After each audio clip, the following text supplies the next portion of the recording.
शराब की खरीद बिक्री जैसे गतिविधियों की सूचना अब कोई भी व्यक्ति कहीं से भी पुलिस को दे सकता है। इसके लिए व्हाट्सएप के माध्यम से लोकेशन शेयर कर उस जगह की जानकारी दी जा सकती है। सबसे पहले रांची पुलिस के इस नंबर 9153886238 को अपने मोबाइल फोन में सेव कर लें। व्हाट्सएप लोकेशन शेयर करने के लिए सावधानी पूर्वक उस जगह के नजदीक जाकर अपने व्हाट्सएप एप्लीकेशन को खोलकर फिर कॉन्टैक्ट लिस्ट से रांची पुलिस के नंबर को सिलेक्ट कर लें। मैसेज बॉक्स खुलते ही नीचे दिए हुए अटैचमेंट बटन को क्लिक करें।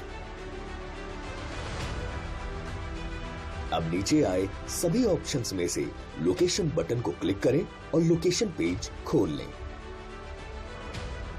अब लोकेशन पेज से सेंड योर करंट लोकेशन पर क्लिक कर अपनी करंट लोकेशन रांची पुलिस को भेज दें। इस बात का ध्यान रखें कि लाइव लोकेशन ना भेजें। अगर उस जगह के साथ अवैध कारोबार से जुड़े कोई व्यक्ति या अपराधी का नाम, पता या तस्वीर हो तो वो भी आप उस लोकेशन के अतिरिक्त भेज सकते हैं। लोकेशन शेयर करने के लिए उस जगह पर जाते समय ध्यान रखें कि असामाजिक तत्व उस समय वहां उपस्थित ना हो। रांची पुलिस हर हाल में इस बात को सुनिश्चित करेगी कि सूचना देने वाले व्यक्ति की जानकारी गोपनीय रखी जाए। नशे के जाल को जड़मूल से उखाड़ फेंकने में एक सतर्क और जागरूक समाज बहुत बड़ी भूमिका निभा सकता है और अपने नौनिहालों को इस जाल में फंसने से बचा सकता है। रांची पुलिस नशे के सौदागरों के खिलाफ एक बड़ा अभियान चलाने जा रही है। आप हमें जानकारी दें और रांची पुलिस का सहयोग करें। हमारा विश्वास है कि आपकी लाखों आंखों से मुट्ठी भर अपराधी नहीं छुप सकते। तो आइए आरंभ करें एक युद्ध नशे के विरुद्ध। धन्यवाद।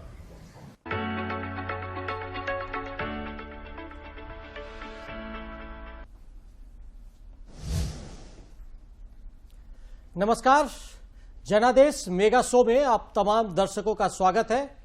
लगातार आज हम दिन भर ये चर्चा कर रहे हैं कि किस तरीके से इस बार का जनादेश जनता ने दिया है।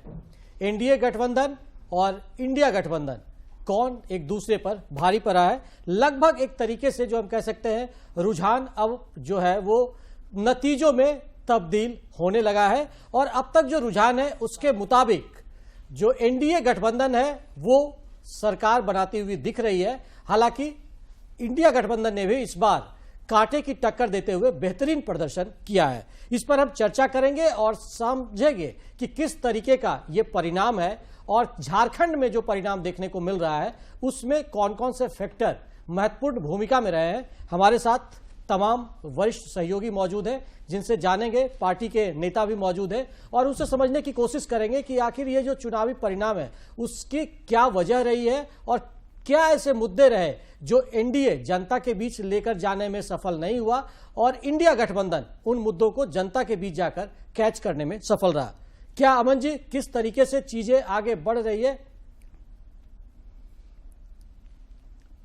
तो लगातार हमारे सामने परिणाम भी देखने को मिल रहा है कि किस तरीके का जो चुनाव परिणाम है वो सामने आ रहा है। एक बार हम पहले पर्चे कराते हैं, उसके बाद आपको हम ग्राफिक्स के जरिए दिखाएंगे। हमारे साथ वरिष्ठ पत्रकार हैं, आपका बहुत बहुत स्वागत है सर, कि किस तरीके से जो चुनावी आंकड़े हैं उसका हम विश्लेषण करेंगे। कांग्रेस नेता बंधु तिर्की जी हैं, उनसे भी हम समझने की कोशिश करेंगे कि कांग्रेस का जो रुझान है और जो परिणाम दिख रहा है उससे वो कितने संतुष्ट हैं। हमारे साथ अमन जी भी हैं, वरिष्ठ पत्रकार हैं, उनसे भी जानेंगे और समझेंगे कि किस तरीके का ये पूरा जो दिन भर जो डाटा का खेल चला है और जो रुझान अब तक आया है और जो परिणाम में अब कन्वर्ट हो रहा है उसके क्या कुछ परिणाम निकलकर सामने आ रहे हैं। सर, सबसे पहला सवाल आपसे सर, क्या इस आंकड़े के क्या मायने आपको दिख रहे हैं? सर, आंकड़े के मायने बिल्कुल स्पष्ट हैं। ये 45 बनाम 55 का खेल है। 45 और 55 का क्या अर्थ है ये मैं बता दूं कि 2019 के चुनाव को अगर हम लोग लोकसभा चुनाव को पैमाना माने जी, तो दो गठबंधन तो नहीं थे, एक गठबंधन था एनडीए और दूसरा विपक्षी पार्टियां दूसरी ओर थी जो अलग अलग बिखरी हुई थी। कांग्रेस अलग थी, आरजेडी अलग था, कई जगहों पर ये समाजवादी पार्टी अलग थी, बसपा भी साथ में थी, मैंने जगह जगह टुकड़े टुकड़े में ये गठबंधन दिखा भी तो टुकड़े टुकड़े में दिखा। ये पहला मौका था जब तमाम विपक्षी पार्टियां एक दो को अपवाद छोड़ के, दो तीन पार्टियां ऐसी थी जिनको साथ नहीं लिया गया, उन लोगों ने गठबंधन बनाया जिसको इंडिया ब्लॉक के नाम से सब लोगों ने जाना। इंडिया ब्लॉक उन विपक्षी वोटों को एकत्र करने में कामयाब रहा, आंशिक तौर पर ही सही। अगर हम जोड़ लेते हम उड़ीसा की नवीन पटनायक की पार्टी को, हम जोड़ लेते ममता बनर्जी को, हम जोड़ लेते AIM को, BSP को जोड़ लेते, तब शायद ये परिणाम कुछ और बेहतर होता। बंधु जी, किस तरीके से गठबंधन अगर और अच्छे से बनता तो इस बार आप सरकार बनाने की स्थिति में रहते? बिल्कुल, राष्ट्रीय स्तर से हमारे राष्ट्रीय नेताओं ने बेहतर गठबंधन बनाने का प्रयास किया था और जिनकी शुरुआत बिहार के मुख्यमंत्री नीतीश कुमार जी भी उसमें शामिल हुए थे। लेकिन अपना कुछ पॉलिटिकल या कुछ और कारण हो सकता है,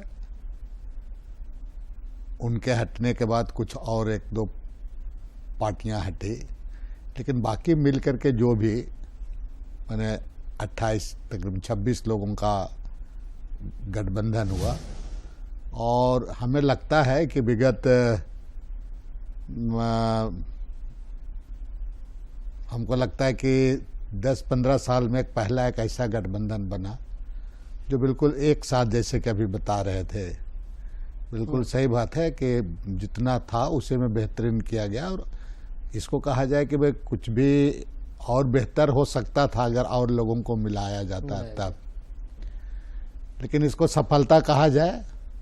हम इसको आंशिक रूप से इसको आंशिक नहीं कहेंगे और पूर्ण भी नहीं कहेंगे, लेकिन हम कहेंगे कि कुछ सफलता निश्चित रूप से मिली है। इंडिया गठबंधन को अब रही बात है कि सरकार बनाने के बाद तो देखिए आज बहुत जगह के परिणाम अभी आने वाला बाकी है और संभावना अभी भी है और संभावना से इनकार नहीं किया सकता है।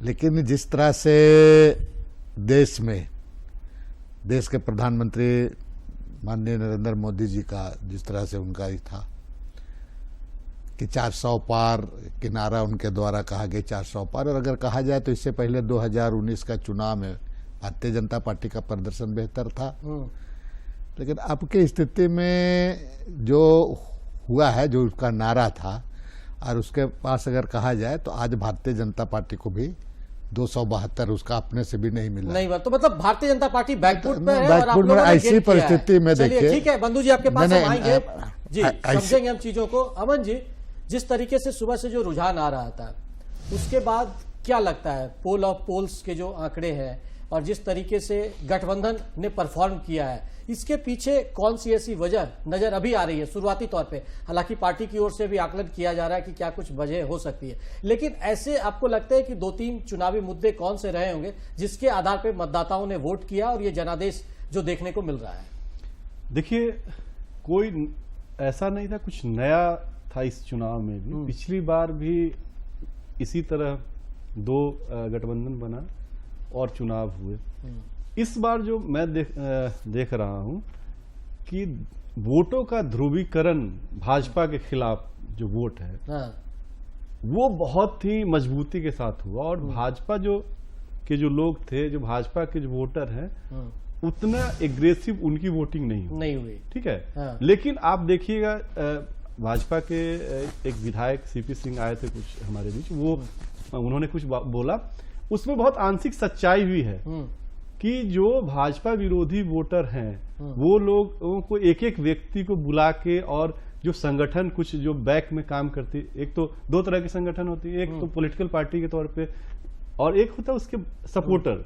उन लोगों ने एक बजाबते हर जगह पे बता दिया अपने लोगों को, चाहे गरीब ना समझ जो भी आदमी है, कि आपको इस पे ही देना है। कोई कंफ्यूजन की स्थिति नहीं। जैसे बिहार में कहा जाता है कि बिहार में जो विधानसभा चुनाव हुए तो अमन जी, हमारे पास एक अपडेट आ रहा है, करीब 2,88,000 वोटों से जो पलामू की सीट है वहां पर बीडी राम जीत गए हैं, उसकी औपचारिक घोषणा हो गई है। तो एक बड़ी जीत और हैट्रिक बनाने में बीडी राम सफल रहे हैं। सही बात है।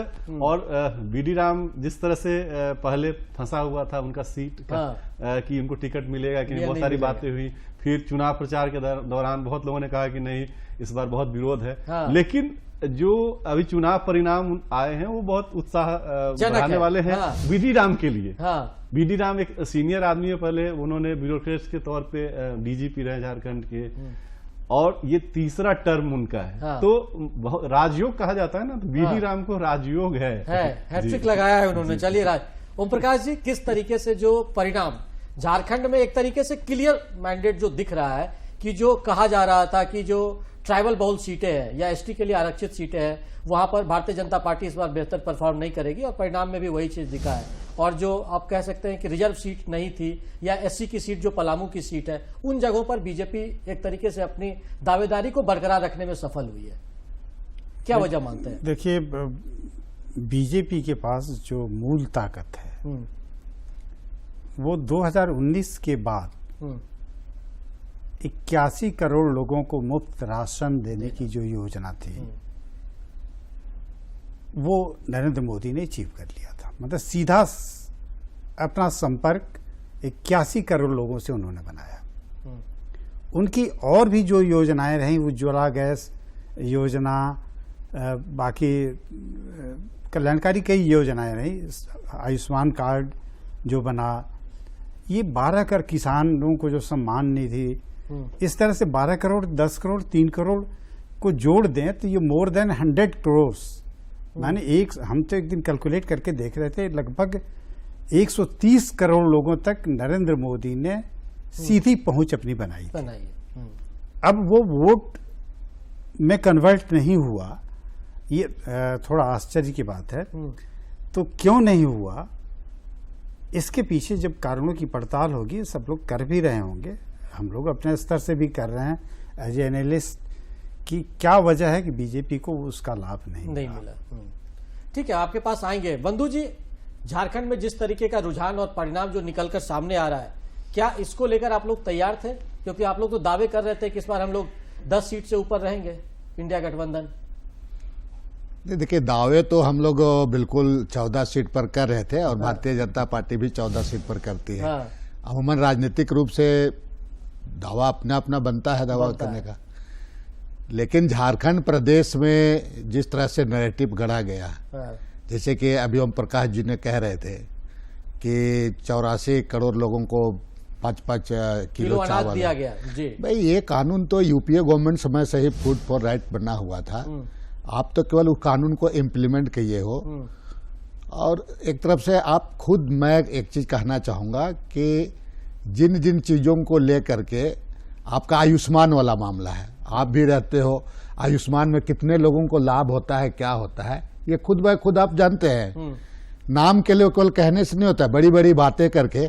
लेकिन यहाँ का दलित, आदिवासी पिछड़ों के साथ, या इन लोगों को, या कोई जनरल कास्ट का लोग, कमजोर तबका लोगों को इसका लाभ नहीं मिल पाता है। लेकिन पता नहीं हम किस तरह की बात यहाँ पर हम करते हैं। यहाँ पर आपने जितना भी योजना आप बनाए हैं, जो भी योजना, हम ये नहीं कह रहे हैं कि उस योजना से बिल्कुल इसको हम खारिज नहीं करते हैं, लेकिन आप जितना सोचते हैं कि भाई डायरेक्ट संपर्क, डायरेक्ट ये वो करके मार्केटिंग, अपना मोदी जी जितना मार्केटिंग करना था कर दिए।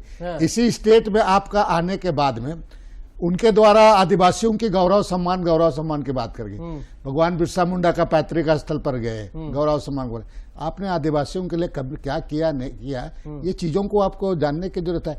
आज पूरे स्टेट में आदिवासी आपको नकार दिया। मैं तो आपको कहूंगा कि ये कहीं ना कहीं स्टेट का भूल हो गया, अदरवाइज मैक्सिमम सीट आपका लूज होता है इन लोगों का, बता रहे हैं। चलिए, स्टेट का भूल हो गया। क्या अमन जी, जो झारखंड का जो रुझान है और जो जिस तरीके से परिणाम सामने निकल कर आ रहे हैं, कमोबेश जो चर्चाएं थी, जो हम कह सकते हैं एक बुद्धिजीवी वर्ग में चर्चा थी, पत्रकारों के बीच जो चर्चा थी, कमोबेश रिजल्ट कुछ उसी तरीके का है। हाँ, उम्मीद लगभग वैसी ही थी। और लेकिन इस बार एक चीज, एक नया शब्द सुनने को मिला। आप किसी से पूछते पत्रकार से कि दिवाकर जी आप लोहरदगा के क्या स्थिति है, तो वो क्लियर नहीं था, सिर्फ यही बोलता था बहुत फंसा हुआ है। ठीक है, तो बहुत नजदीक की लड़ाई थी और वो दिख भी रहा है। वैसा ही कुछ सीट दुमका का भी फंसा हुआ था, वहां से कुछ हमारे संवाददाता अपडेट दे रहे हैं कि क्या कुछ पेच अभी भी दुमका में चल रहा है या अब तस्वीर साफ हो गई है, सीता सोरेन जीतने की स्थिति में है। तो क्या कुछ आर के नीरज जी जरा अपडेट दीजिए, क्या स्थिति है दुमका में? जी 15 राउंड की गिनती हो चुकी है, अंतिम 24 राउंड तक ये होगा। तो अभी लगभग 1.5 लाख के आसपास मत बाकी है जिसकी की गिनती होनी है।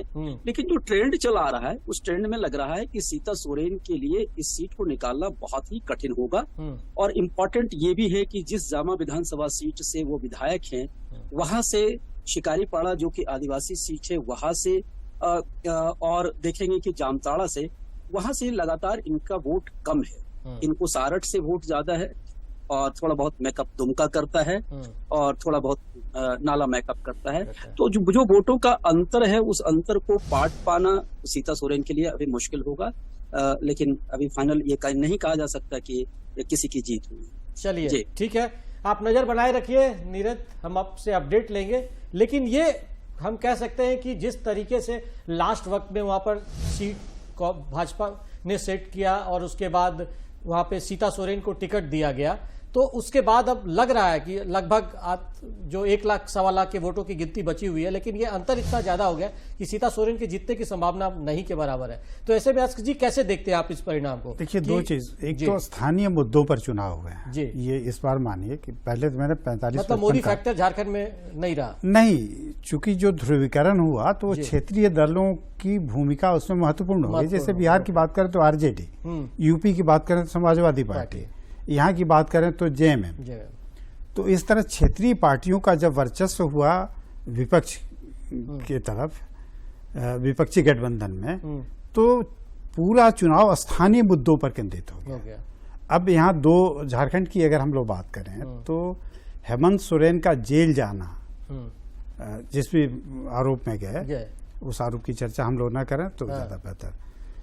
तो उसका एक सिंपैथी जो वोट होता है वो मिला, जो हम लोग 5 सीटें देख रहे हैं, यानी एनडीए की सीटों में कमी आई 5 सीटों की, वो इसकी वजह से है, स्थानीय मुद्दों की वजह से और स्थानीय स्थितियों की वजह से। ये सबसे बड़ी वजह रही है।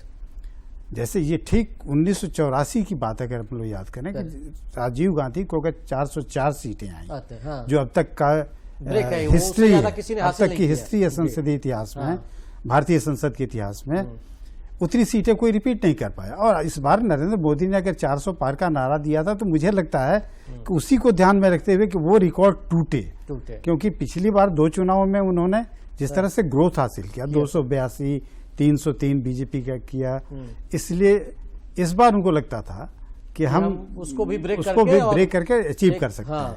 क्योंकि इस बीच में 2014 में जब आए तो वादा करके आए कि हम महंगाई खत्म करेंगे, रोजगार देंगे, हालांकि वो हुआ नहीं। जो हुआ 370, 3 तलाक जैसे कानून खत्म हुए, ये इमोशनल मतलब एक राष्ट्रीय पार्टी के कोर इश्यूज थे। तो इन इश्यूज पर उन्होंने चुनाव लड़ा, तो देखा कि इसका टेस्ट बढ़िया है, तो उन्होंने और 2 कदम आगे बढ़ के और कुछ काम किए उस तरह से। तो इस तरह के मुद्दे, लेकिन दिवाकर जी, मैं यहाँ एक चीज और ऐड करना चाहता हूँ।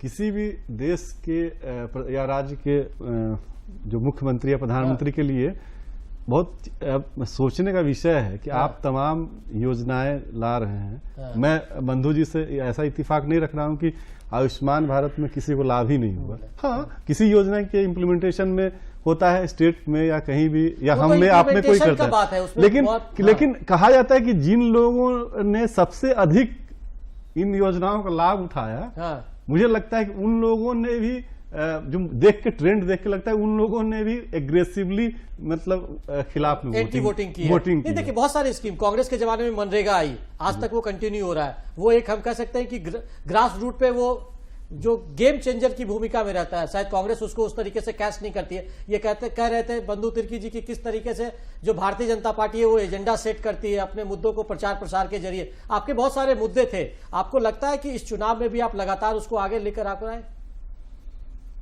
दिवाकर जी, देखिए झारखंड के परिप्रेक्ष्य में जितना समझता हूं जी कि 2000 इस चुनाव में देश के प्रधानमंत्री, बड़े बड़े केंद्रीय मंत्री भी आए, लेकिन उनके द्वारा भी अगर आप देखें तो क्षेत्रीय मुद्दे पर उलझ गए वो लोग भी। हाँ, एकदम दिखा वो उनके द्वारा भी। ठीक है, 370 वाली बात है। और आज यहाँ हमारा झारखंड प्रदेश दूसरे प्रदेश से बिल्कुल अलग है। यहाँ का लोग, यहाँ का जो एटमॉस्फेयर, वातावरण, रहन सहन, मिलना जुलना, ट्राइबल नॉन ट्राइबल, एक ही अलग तरीके से दूसरे अन्य प्रदेशों से बिल्कुल अलग है। और यहाँ पर आपका कभी भी राष्ट्रीय इश्यू को लेकर के हमारे प्रधानमंत्री हो या केंद्रीय नेता भी हो, उस चीज़ों को फोकस ना करते हुए आप देखेंगे यहाँ पर कुछ ऐसी चीज़ें थी, जैसे आपका यूनिवर्सिटी में आपका प्रोफेसर्स लोग नहीं है, आपका कई एक यूनिवर्सिटी बंद के प्रिंसिपल ही नहीं है आपका, प्रभारी पे प्रभार पर प्रभार में प्रिंसिपल चल रहा है। इसलिए उसके लिए हु इज रिस्पॉन्सिबल? महामहिम राज्यपाल is responsible, central government is responsible. लेकिन हम ढाक के 3 बार HEC जैसे मुद्दा हुआ आपका, HEC आज क्या स्थिति में है पूरा, ऐसी चीजों को हम यहाँ पर उस चीजों को लेकर के यहाँ पॉलिटिक्स भी, हमको पॉलिटिक्स राजनीतिक लोगों को भी इस चीजों को नहीं इस तरीके से रख पाता। देखिए मैं यहाँ पर कहूंगा, यहाँ 2 तरह का जनजीव रहते हैं इस प्रदेश में जी। एक जीव तो आपका जो इसको आप अन्यथा नहीं लेंगे, मैं समझाने के, दूसरे प्रदेश से आया हुआ, वो अपने को प्रोटेक्शन चाहता है केवल यहाँ पर जी। अपने को प्रोटेक्शन। हाँ। बाकी जो यहाँ के जो ट्राइबल नॉन ट्राइबल के बारे में आपको चिंता ही नहीं है यहाँ पर। हाँ। उनकी जो बाकी चीजों को भी आप भाई आप 370 जिस तरह से बात करते हैं बिल्कुल सही, ठीक है। आप 5वीं अनुसूची की भी तो बात करो, शेड्यूल एरिया का भी तो बात करो, पेशा कानून का भी तो बात करो यहाँ पर। और ये पेशा कानून है तो this is not only for tribal. हम वहां पर जैसे पढ़ा व्यवस्था है, ये बड़े परिप्रेक्ष्य में देखने की जरूरत है। इस सब चीजों यहाँ केवल चुनाव, दिवाकर भाई, यहाँ केवल चुनाव लड़ने, और हम लोग विश्लेषक लोग भी है ना, आधा अधूरा जानकारी रखने रख करके हम पूरे चीजों को परोसने का काम करते हैं। आज दुर्भाग्य है, बता रहे हैं यहाँ के लिए, इसी के लिए आज ये हालात हो जा रहा है यहाँ पर। आप एक चीज बताइए ना, मैं बहुत ऐसी चीजों को आपको चैनल में आने का मौका मिला। भाई आपके पास कानून है, बट वो कानून का इम्प्लीमेंट है, कानून है, लेकिन कानून के रहते हुए तो आपका सब चीज जमीन जायदाद सब लुटा जा रहा है। तो आज ही आप तो चूंकि पॉलिटिकल राजनीतिक रूप से चुनाव का विश्लेषण आप कर रहे हैं जी, तो यहाँ कभी भी हम कभी भी झारखंड के लिए, जिस पर हम चर्चा आपसे बंधु जी आगे भी करेंगे और समझेंगे, लेकिन अभी चूंकि हम आज चुनाव का विश्लेषण कर रहे हैं कि आखिर इस चुनाव में 2024 के लोकसभा चुनाव में जनता ने जो अपना फैसला दिया है, जो जनादेश दिया है, उसके लिए कौन से कोर इश्यूज रहे थे, हम ओम प्रकाश अस्क जी से भी समझने की कोशिश कर रहे हैं, आपसे भी समझने की कोशिश कर रहे हैं, अमन जी भी बता रहे हैं। ओम प्रकाश जी, किस तरीके से आपको लगता है कि अगर हम झारखंड के परिप्रेक्ष्य में सिर्फ सोचें कि जो रुझान आया है और जो नतीजे हमारे पास है, उसमें किस तरीके का लोगों ने सोच रखी है और जो जनादेश दिया, ये सवाल हम जो आपसे ले रहे हैं, इसका जवाब हम आगे आपसे लेंगे। लेकिन पहले हम चलते हैं पलामू, और पलामू में हमारे संवाददाता जसप्रीत जुड़ रहे हैं हमारे साथ। जसप्रीत, क्या कुछ गहमा गहमी वहां पर है और क्या अपडेट फिलहाल हमारे दर्शकों के लिए आप दे रहे हैं? कि भारतीय जनता पार्टी के खेमे में काफी खुशी का माहौल है।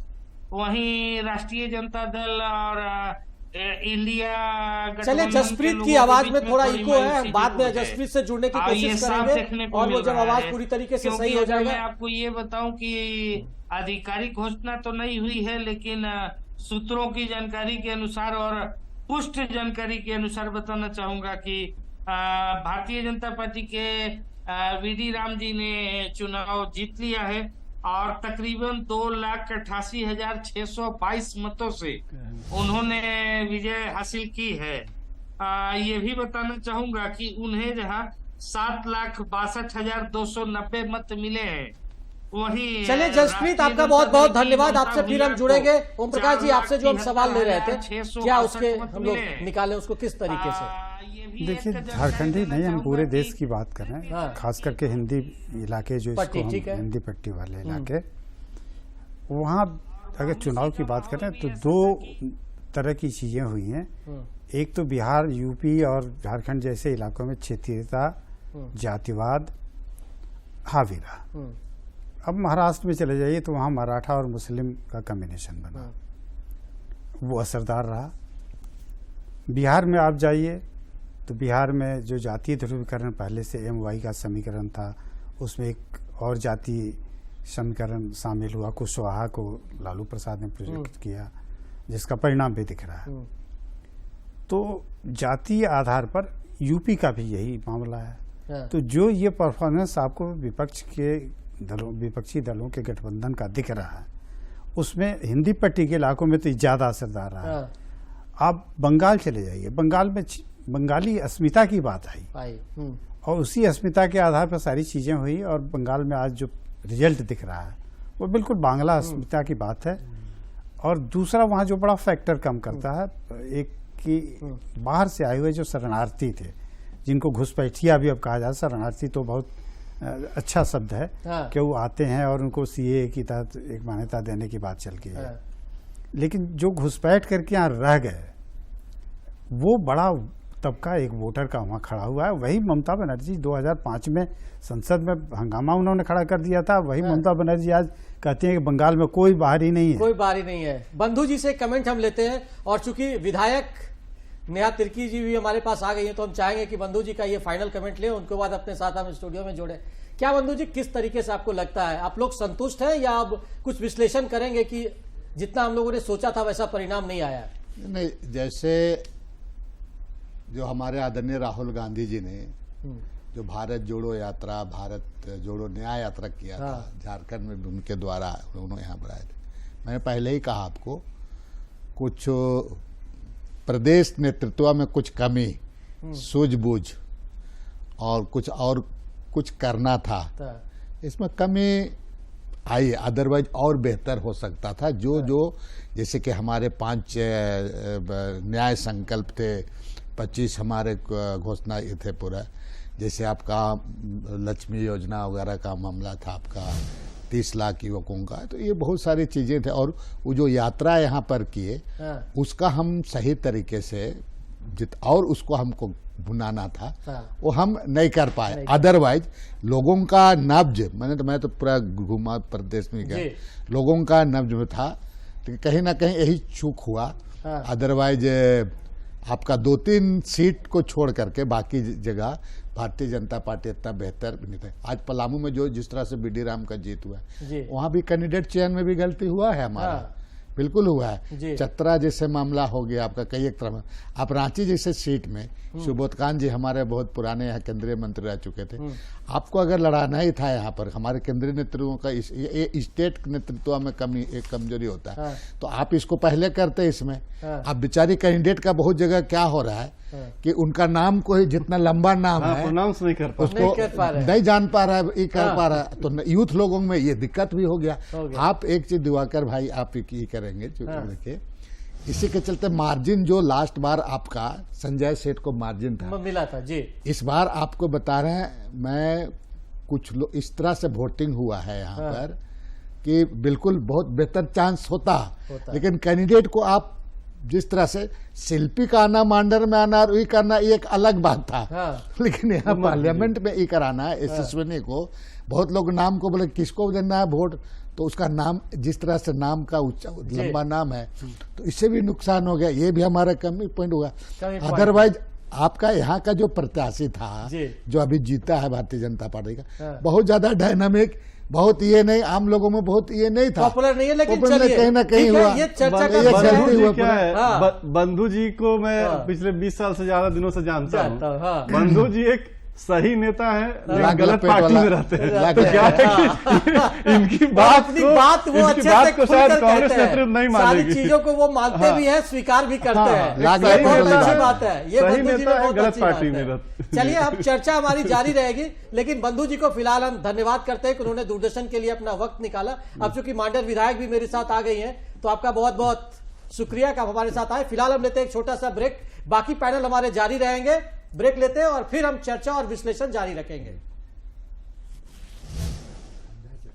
रांची पुलिस ने नशे हमको के भी आजाद- सौदागरों के विरुद्ध हाँ। कठोरतम कार्रवाई करने के लिए कमर कस लिया है। इसमें आम जनता भी अपना सहयोग देकर नशा मुक्त समाज के निर्माण में अपना योगदान दे सकती है। रांची में हो रहे नशीले पदार्थों की तस्करी अथवा अवैध शराब की खरीद बिक्री जैसे गतिविधियों की सूचना अब कोई भी अपने मोबाइल फोन में सेव कर ले। व्हाट्सएप लोकेशन शेयर करने के लिए सावधानी पूर्वक उस जगह के नजदीक जाकर अपने व्हाट्सएप एप्लीकेशन को खोलकर फिर कॉन्टैक्ट लिस्ट से रांची पुलिस के नंबर को सिलेक्ट कर लें। मैसेज बॉक्स खुलते ही नीचे दिए हुए अटैचमेंट बटन को क्लिक करें। अब नीचे आए सभी ऑप्शंस में से लोकेशन बटन को क्लिक करें और लोकेशन पेज खोल लें।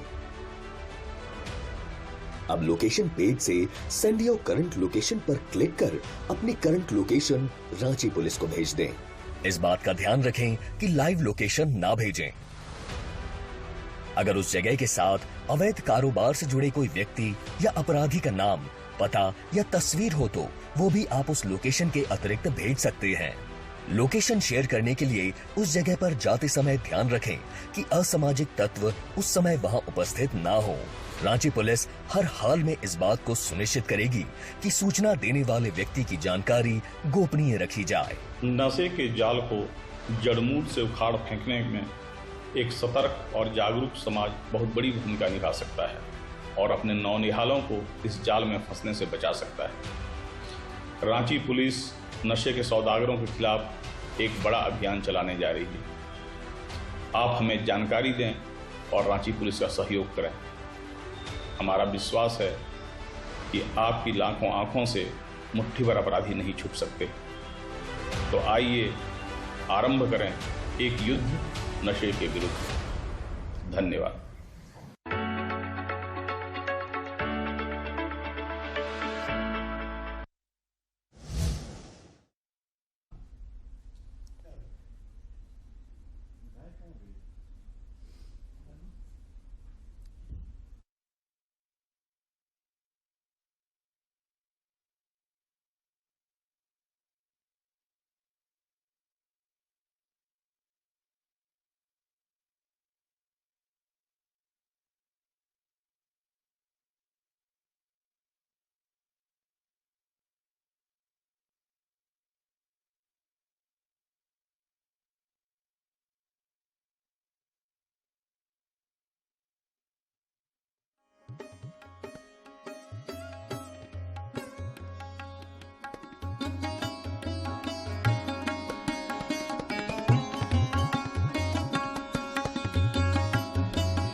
ब्रेक के बाद आप तमाम दर्शकों का एक बार फिर स्वागत है। हम स्क्रीन पर आपको दिखा रहे हैं कि किस तरीके से जो झारखंड में अब तक का रुझान है वो धीरे धीरे, जो अंतर है वो धीरे धीरे आगे बढ़ता जा रहा है और अब तक जो रुझान है उसमें तस्वीर एक तरीके से साफ हो गई है कि एनडीए गठबंधन झारखंड में 9 सीटों पर आगे है, जबकि इंडिया गठबंधन 5 सीटों पर आगे है। और एक परिणाम जो गांडेय विधानसभा उपचुनाव का परिणाम था वो झारखंड मुक्ति मोर्चा के पाले में गया है और यहां से कल्पना सोरेन ने करीब 27,000 मतों से जो है वो रिकॉर्ड दर्ज की है। तो ये हम कह सकते हैं कि झारखंड मुक्ति मोर्चा और इंडिया गठबंधन के लिए एक राहत भरी खबर है कि उनकी जो एक स्टार कैंपेनर थी, जिन्होंने एक तरीके से हेमंत सोरेन के जेल जाने के बाद झारखंड में कमान संभाली थी, उसका फल भी नजर आया और वहां पर कल्पना सोरेन भारी मतों से विजयी हुई है। उसके अलावा जो ट्राइबल सीट है, जिसके बारे में कहा जाता है कि झारखंड की जो सुरक्षित सीट है, वहां पर इंडिया गठबंधन पूरी तरीके से कामयाब हुआ है और अब तक का जो रुझान है वो एक तरीके से लग रहा है कि अब यहां पर जो रिजल्ट आएंगे उसमें बहुत बड़ा बदलाव होने की उम्मीद नहीं की जा सकती है, क्योंकि ये जो अंतर है वो काफी ज्यादा हो गया है। अमन जी, किस तरीके से अभी तक का जो झारखंड का रुझान है उसमें तस्वीर लगभग आपको लगता है कि साफ हो गया है? क्या है तस्वीर? लगभग साफ है। और सबसे गंभीर जो मुझे लग रहा है इसमें है गंभीरता से भाजपा नेतृत्व को, खासतौर पे प्रदेश नेतृत्व को सोचना होगा कि जो 5 एसटी सीट है उस पे ही जो भाजपा है वो पिछड़ गई है एक तरफ से, जबकि जनजातीय समाज का दिल जीतने के लिए प्रधानमंत्री ने भी बहुत प्रयास किया, बहुत सारी योजनाएं चलाई। और बंधु तिर्की जो कुछ देर पहले बोल रहे थे कोई योजना नहीं चली, ऐसी बात नहीं है। आप अगर ग्रामीण क्षेत्रों में जाइएगा तो हर योजना का लाभ जो है जनजातीय समाज के लोगों को मिला है। आपको पूरा गांव में चेंज नजर आएगा, चाहे वो एग्रीकल्चर सेक्टर हो या घर पक्के हो गए या नौकरी के मामले में, मतलब काम हुआ है। लेकिन उनके मन में इस बात को बैठाने में शायद जो है भाजपा का जो यहाँ के संगठन रहा है, लोकल लीडरशिप रहा है, वो शायद सफल नहीं हो पाया है कि भाजपा आपके लिए है। और खासतौर पे इस चुनाव में जो एक यहाँ पे कहा जाता है कि जो ट्राइबल्स के जो सरना और क्रिश्चियन वोट बैंक है, जो अलग अलग उनका वोटिंग का वो वोटिंग पैटर्न जो होता था वो अलग अलग होता था। वो कोई सरना भाजपा करते थे और क्रिश्चियन जो थे वो अमूमन कांग्रेस या जेएमएम को करती थी। तो इस बार वो भी मुझे लग रहा है कि टूटा है, शायद इसी वजह से कि 5 एसटी सीट जो है उस पे भाजपा पीछे चल रही है। और मतलब लग रहा है कि वो सीट लूज करेगी भारतीय जनता पार्टी। जी जी। ओम प्रकाश जी के पास चलते हैं, जानते हैं सर किस तरीके से आपको लग रहा है कि जो देश का मैंडेट जनता ने दिया है, झारखंड का जो मैंडेट दिख रहा है वो एक तरीके से पूरे देश का एक ही तरीके का मैंडेट नजर आ रहा है कि स्थानीय मुद्दे राष्ट्रीय मुद्दे पर इस बार हावी हो गए? बिल्कुल, मैं मानता हूं जातीय ध्रुवीकरण, क्षेत्रीयता और स्थानीय मुद्दे, इस 3 का सबसे बड़ा रोल रहा है इस बार चुनाव में। और जो नतीजे दिख रहे हैं वो इसी का परिणाम है। चलिए वो चीज हम मान लेते हैं, ठीक है ओम प्रकाश जी। एक जो मुद्दे यूपी में इतना बड़ा बदलाव क्यों नजर आपको आ रहा है? ठीक है, क्षेत्रीय मुद्दे जैसे आप पहले भी बात कर रहे थे कि समाजवादी पार्टी ने वहां बेहतर परफॉर्म किया, लेकिन क्या इनका जो विकास का मॉडल था या फिर इनके जो अपने कोर इश्यूज थे, चाहे आप जिसकी बात आप कर रहे थे 370, सीए, राम मंदिर, ये सब क्या फ्लॉप हो गए? बिल्कुल, यूपी में वो आश्चर्यजनक हुआ है। हाँ। मैं मानता हूं। और उसके एक कारण मुझे समझ में आता है, एक तो वहाँ मुस्लिम यादव का कॉम्बिनेशन पहले से था। हाँ। मुसलमान और यादव एक साथ चल रहे थे। इस बार पिछड़ी दलित जातियों का, जो ओबीसी, ईबीसी और दलित जातियां हैं, मायावती का परफॉर्मेंस आप देख लीजिए। यानी मायावती को अगर सीट नहीं मिली है तो यानी उनका वोटर जो है वो खिसक के चला गया, बीजेपी से ज्यादा मुखातिब हुआ वो इंडिया अलायंस की तरफ, और ये एक समय की ताकत बन गई। तो जाहिर सी बात है वो पूरे देश की यही स्थिति है। 80-85% ये बड़ी आबादी है, ओबीसी, ईबीसी, अगर दोनों तबके का मिला दें, दोनों कम्युनिटी का, तो इसका असर तो पड़ेगा ही। इसका असर पड़ेगा। क्या अमन जी आपको लगता है कि राहुल गांधी 2024 के चुनाव में एक बड़े चेहरे के रूप में जिस तरीके से उन्होंने न्याय यात्रा निकाली, दूसरी तरह की चीजें निकाली, उससे वो एस्टेब्लिश हो गए इस बार चुनाव में? देखिए, उन्होंने कोशिश की एस्टेब्लिश होने की, लेकिन ऐसा नहीं है कि राहुल गांधी की वजह से कोई जो है बहुत बड़ा चमत्कार हो गया। हाँ। ओम प्रकाश जी भी इसी बात को कह रहे हैं और जो तमाम हमारे विश्लेषक है वो इसी बात को रखते हैं कि हाँ, क्योंकि स्थानीय इशू भी, जैसे झारखंड में जो ये 5 सीट पे आप देख रहे हैं भाजपा को पिछड़ते हुए, ये नेशनल इश्यूज पे नहीं है, यहाँ लोकल इश्यूज बहुत सारे हैं। ठीक है, और उनको लगता है कि जो भाजपा का जो एसटी चेहरा है उससे ज्यादा करीब हमारा जो यहाँ का झारखंड मुक्ति मोर्चा कांग्रेस का एसटी चेहरा, उससे विश्वास है। उसी तरह दूसरे राज्यों में भी इसी तरह हुए। अगर यही होना होता तो मध्य प्रदेश में भी जो है वो एससी एसटी की आबादी है, लेकिन वहां तो तमाम सीटें जो है भाजपा ने जीत लिए। तो ये हर जगह पे, लेकिन ये बात भी सही है कि मायावती के जो वोट है पिछले बार जो है वो इधर शिफ्ट हुए थे, इस बार जो है इंडिया अलायंस की तरफ शिफ्ट हुए। जबकि लगातार ये कहा जा रहा था कि महादलित, ओबीसी या जो दलित जनजातियों का वोट है वो भारतीय जनता पार्टी की ओर धीरे धीरे शिफ्ट हो रहा है। क्या ये चुनाव में लगता है वो पूरी तरीके से नहीं शिफ्ट हुआ या खत्म हो गया वो भ्रांति? वोट तो शिफ्ट हुए ही होंगे, लेकिन इस बार वोटों का ध्रुवीकरण, आप तो खुद वोटिंग डे के दिन फील्ड में थे, आप एक देख रहे हो, वोटिंग का पैटर्न देख रहे हो, जिस तरह से ध्रुवीकरण हो रहा था भाजपा प्रत्याशियों के खिलाफ, ठीक है। और भाजपा समर्थक जो है वो शाम होने का इंतजार कर रहे थे कि थोड़ा धूप कम होगा तब हम जाएंगे, या कुछ लोग ये कहते हुए कह रहे हमारा वोट से क्या होगा, ठीक है। तो ये एक वजह रही है, लेकिन जो विरोधी वोट था उसका वो ध्रुवीकरण बहुत तेजी के साथ हुआ।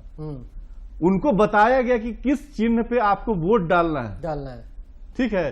तो उसका भी इम्पैक्ट मैं देख रहा हूं, और उसका इम्पैक्ट हुआ है, ये मानना पड़ेगा। अच्छा ठीक है, अभी डाटा शाम कुछ कल तक निकल कर सामने आएगा ओम प्रकाश जी, लेकिन एक तरह से जो चीजें निकल कर आई थी कि जो ये सीटें हैं फर्स्ट फेज सेकेंड फेज के जो चुनाव हुए थे उस दौरान ये कहा गया कि भारतीय जनता पार्टी ने जो 400 का जो नारा दिया था उससे उनके जो कार्यकर्ता थे, उनके जो वोटर्स थे वो ज्यादा ही उत्साहित हो गए और घरों से बाहर वोट देने नहीं निकले। अब ये परिणाम जब एनालाइज होगा तो पता चलेगा कि फर्स्ट फेज और सेकेंड फेज और थर्ड फेज के वोट में कितना बीजेपी जीतने में सफल रही है, कितना हारने में बीजेपी उसमें लूज की है सीट, शायद ये विश्लेषण के बाद पता चलेगा। लेकिन क्या आपको भी लगता था कि ये 400 का जो नारा था वो बीजेपी के लिए खतरे की घंटी बन गई? मुझे ऐसा नहीं लगता था, मुझे ये रियलिस्टिक फिगर लगता था, स्लोगन जो उनका संकल्प था जी, या टारगेट कहें उसको, कि नरेंद्र मोदी ने जो टारगेट फिक्स किया वो 2014 2019 को आधार बना कि अगर 356 तक वो एनडीए था तो उन्होंने 47 का देखा कि 47 का अगर ग्रोथ हुआ, 353 या 56 एग्जैक्टली मैं भूल रहा हूँ जी, तो देखा कि 47 का ही 2014 से 2019 में इजाफा हुआ। तो फिर 53 से 47 ही जोड़ के उन्होंने देखा कि हम 400 हो जाएंगे। अच्छा। यही फॉर्मूला लगा के उन्होंने रियलिस्टिक टारगेट रखा। हालांकि टारगेट हमेशा बढ़ा के रखा जाता है। मेरा सवाल इस पे थोड़ा सा दूसरा है ओम प्रकाश जी, कि किस तरीके से ये जो 400 का इन्होंने आंकड़ा दिया, तो क्या इनके कार्यकर्ता और वोटर ज्यादा उत्साहित हो गए और वोट देने पहुंचे? मैं वहीं आ रहा हूँ। तो ये एक फैक्टर था कि उन्होंने जो टारगेट तय किया वो बहुत अच्छा किया, अपने हिसाब से ठीक किया उन्होंने। ठीक है। दूसरा, अब कार्यकर्ताओं पर आइए। जो भाजपा के सपोर्टर थे उनके दिमाग में ये बात बैठ गई कि जब मोदी ने कह दिया मोदी है तो मुमकिन है, मोदी है तो मुमकिन है, जो दिमाग में पहले से वो बैठा हुआ है कि जो कह दिया है मोदी जी ने 400 तो 400 तो होना ही है। इसलिए वो बड़े आराम तलबी से घर में बैठे रहे। लेकिन जो एग्रेसिव था, जो उनको बदलना चाहता, जो उनको हटाना चाहता था, उसने वोट किया। उसने वोट किया। एग्रेशन वाले तो हमेशा वाले ने वोट किया। आपके पास हम आएंगे, चर्चा को आगे बढ़ाएंगे। हमारे साथ गिरिडीह से हमारे सहयोगी रमेश प्रभाकर जुड़ रहे हैं। क्या प्रभाकर जी, क्या कुछ अपडेट है आपके यहाँ और क्या उम्मीद करें कब तक परिणाम की घोषणा हो जाएगी? दिवाकर जी, ऐसा है कि गांडे विधानसभा उपचुनाव की घोषणा हो गई है और कल्पना मुर्मू सोरेन प्रमाण पत्र लेकर के मतगणना स्थल से निकल गई है। वो 27,149 मतों से चुनाव वो जीती हैं। भाजपा के प्रत्याशी दिलीप कुमार वर्मा को उन्होंने जो है परास्त किया है। और कोडरमा लोकसभा उपचुनाव में भी मतगणना समाप्त हो चुका है, आधिकारिक घोषणा होना बचा हुआ है। भाजपा की प्रत्याशी अन्नपूर्णा देवी जो है भारी मतों से चुनाव जीत रही हैं। चलिए, चुनाव वो जीत रही है।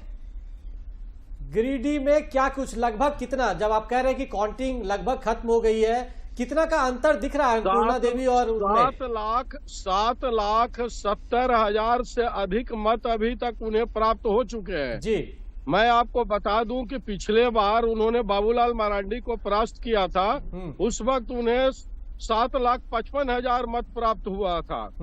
इस बार भी वो भाकपा माले के प्रत्याशी विनोद सिंह को परास्त जो है सो वो कर रही है। भाकपा माले के कार्यकर्ता मतगणना स्थल छोड़ करके जा चुके हैं। और इनके नाम एक और रिकॉर्ड है, जब बाबूलाल मरांडी भाजपा में रहते हुए कोडरमा से चुनाव लड़े थे तब उन्हें 3,66,000 के करीब वोट आया था। और रविंदर राय भी जब चुनाव लड़े थे भाजपा प्रत्याशी के रूप में कोडरमा से 14 में, तब भी उन्हें 3,66,000 3,65,000 मत प्राप्त हुआ था। लेकिन पहली बार रिकॉर्ड जो है सो दोनों बार 2019 में भी और 2024 में भी कि इन्होंने 7-7.5 लाख से अधिक मत प्राप्त किया। अभी तक 7,70,000 मत इन्हें प्राप्त हो चुका है। चलिए, तो ये तो आपने कोडरमा लोकसभा का आपने अपडेट दिया। हमारे पास गिरिडीह संसदीय क्षेत्र के भी आंकड़े सामने आ रहे हैं। चंद्र प्रकाश चौधरी जो आसू पार्टी के हैं वो लगभग 74,300 मतों से आगे चल रहे हैं। तो ये दोनों सीट एक तरीके से मान लिया जाए कि एनडीए के खाते में जाते हुए दिख रही है। चूंकि आपने बता दिया कि कोडरमा में काउंटिंग का काम पूरी हो चुकी है वहां पर, और सिर्फ विजयी की जो एक प्रक्रिया है वो अनाउंसमेंट किया जाना है और उनको सर्टिफिकेट दिया जाना है। निश्चित रूप से हम कह सकते हैं कि झारखंड के जो ट्राइबल सीट है, जो आरक्षित सीट है, उस पर ही भाजपा कमजोर रही है। बाकी सभी सीटों पर भाजपा के प्रत्याशी लाखों में चुनाव जीत रहे हैं, लाखों वोट से चुनाव जीत रहे हैं। चलिए, इनके समर्थक जो कल्पना सोरेन की बात अगर हम करें तो गांडेय विधानसभा उपचुनाव का जो मामला था, क्या कल्पना सोरेन ने जितना वहां पर अपने ताकत लगाई, जितना वो कैंपेन की, सारे बड़े नेता वहां पर लगातार कैंप कर रहे थे, तो ये जीत से क्या संतुष्ट हो गए जेएमएम खेमे के लोग? निश्चित रूप से गिरिडीह झारखंड मुक्ति मोर्चा की पूरी इकाई प्लस सहयोगी दल, इंडिया गठबंधन, सारे लोगों ने पूरी की पूरी ताकत जो है वो गांडेय विधानसभा में झोंक रखी थी। इंडिया गठबंधन हो या झामुमो के जो भी लोग हैं, इन्होंने गिरिडीह संसदीय क्षेत्र में सिर्फ 2 दिनों के लिए जो है प्रचार किया। बाकी पूरी की पूरी यूनिट जो है वो गांडेय में लगी हुई थी कि हर हाल में कल्पना सोरेन को जो है चुनाव जिताना है। मैं आपको पहले भी बता चुका हूं कि गांडेय विधानसभा में एक ही चर्चा था शुरू दिन से कि मैडम यहाँ विधायक बनने के लिए नहीं आई है, ये मुख्यमंत्री बनने के लिए आई है। और गांडेय के लोगों में चर्चा थी कि भाई अगर हम भाजपा प्रत्याशी को जिताते हैं तो हम एक विधायक को जिताएंगे, और झामुमो प्रत्याशी को अगर हम जिताते हैं तो हम मुख्यमंत्री के पद के उम्मीदवार को हम जिता रहे हैं। चलिए, धन्यवाद प्रभाकर जी, आपसे हम फिर जुड़ेंगे और अपडेट लेते रहेंगे। लेकिन फिलहाल हम लेते हैं एक छोटा सा कॉमर्शियल ब्रेक और उसके बाद आएंगे तो चर्चा को आगे बढ़ाएंगे और पंडरा चलेंगे जहां हमारी सहयोगी सरिता मौजूद है। जी,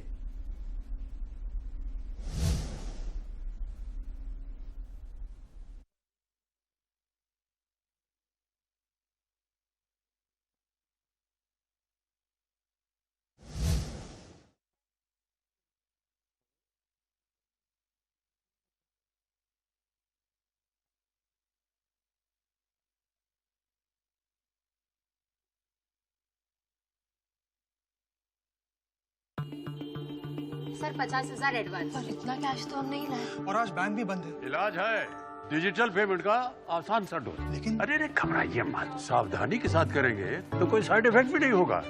फोन लाइए मुझे, यहाँ फोन लगाइए। डिजिटल पेमेंट से लेन देन हो सकता है आसान, सुरक्षित और तेज। मैंने तो इन्हें डिजिटल पेमेंट सिखा दिया है, आपने? क्योंकि आरबीआई कहता है कि डिजिटल पेमेंट अपनाओ, औरों को भी सिखाओ। दीदी नौकरी लग गई। अरे वाह, बधाई हो। तो अब तो ढेर सारी शॉपिंग। हाँ दी, नया मोबाइल। अरे रुको शहजादे, सैलरी से पहले खर्चे। इंस्टेंट लोन भी तो मिलता है। पहले बजट बनाना सीखो, फिर खर्च करो। पर दी, देखो, कमाई का एक हिस्सा हमेशा बचाना चाहिए, लेकिन पार्टी देने से नहीं बचोगे तुम। हाँ दी, पार्टी मेरी, बजट तुम्हारा। अच्छा। आरबीआई कहता है सही वित्तीय बर्ताव करे आपका बचाव। जल्दी टिफिन पैक करो। राजू, मोबाइल छोड़ो। अरे दीदी वो बैंक का नंबर चाहिए, रिफंड ही नहीं आया है। मिल गया। अब भी कॉल करता हूँ दीदी। बिना नंबर जांचे? अक्सर जालसाज बैंक की नकली वेबसाइट और फर्जी नंबर से पैसों की धोखाधड़ी करते हैं। तो फिर सही नंबर? बैंक की ऑफिशियल वेबसाइट या तो कार्ड पर। आपने तो बचा लिया दीदी। काम से नहीं। आरबीआई कहता है सही वित्तीय बर्ताव करे आपका बचाव।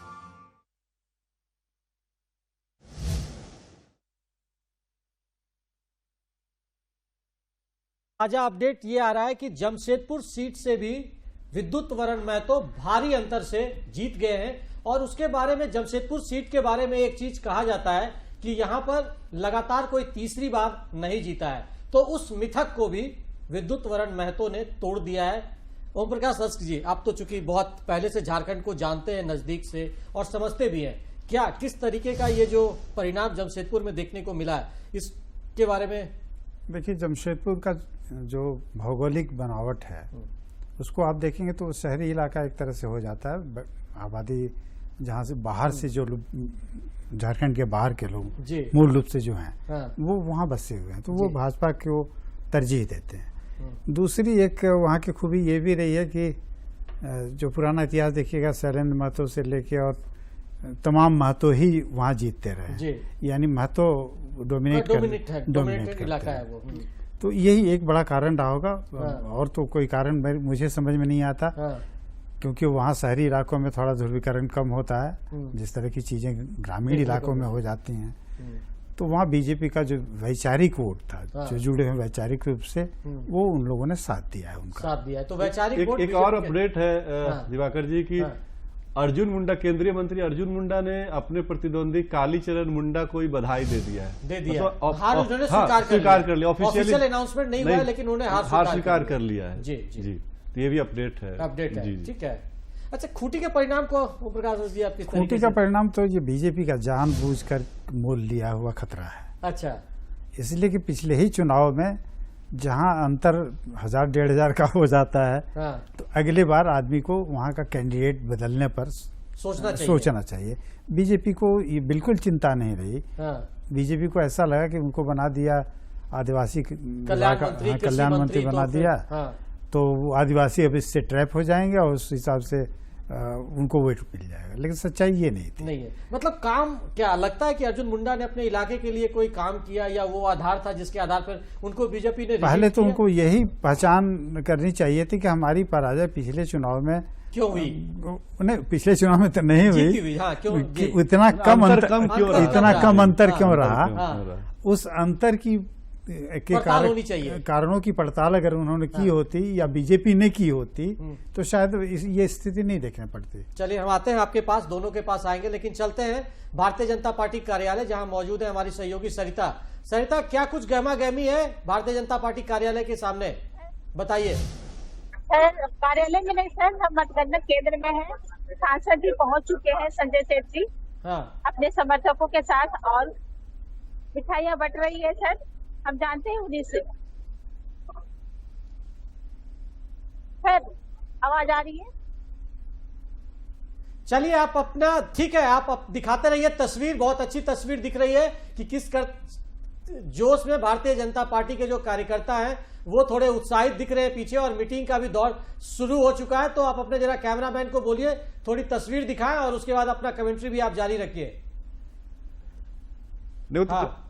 क्या आप संजय सेठ वहां हैं क्या आपके साथ? हाँ सर, पहुंच चुके हैं। तो संजय सेठ जी से जरा बात कराइए मेरी, संजय सेठ जी से बात कराइए। अगर वो जीते हैं तो उनको थोड़ा दूरदर्शन बधाई भी दे देता है, और किन वजहों से वो जीते हैं जरा जानने की कोशिश भी करेंगे। जरा कनेक्ट कीजिए संजय सेठ जी से। ठीक है सर, आपको बात कराते हैं सर। हमारे संवाददाता आपसे बात करना चाह रहे दिवाकर सर जी, आपको। चलिए संजय सेठ जी, आपको बहुत बहुत बधाई। और जिस तरीके का ये परिणाम देखने को मिल रहा है रांची में, आप कितना उत्साहित आप दिख रहे हैं, और क्या कुछ जो झारखंड में परिणाम आ रहे हैं उससे पार्टी और आप कितने उत्साहित नजर आ रहे हैं?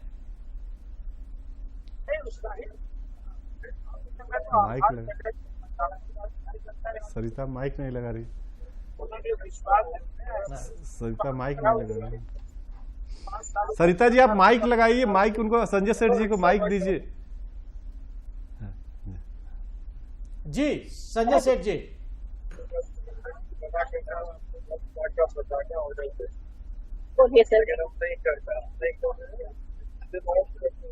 लगता है जी संजय जी, आपकी आवाज मुझे मिल रही है। किस तरीके से आपके कार्यकर्ता उत्साहित हैं?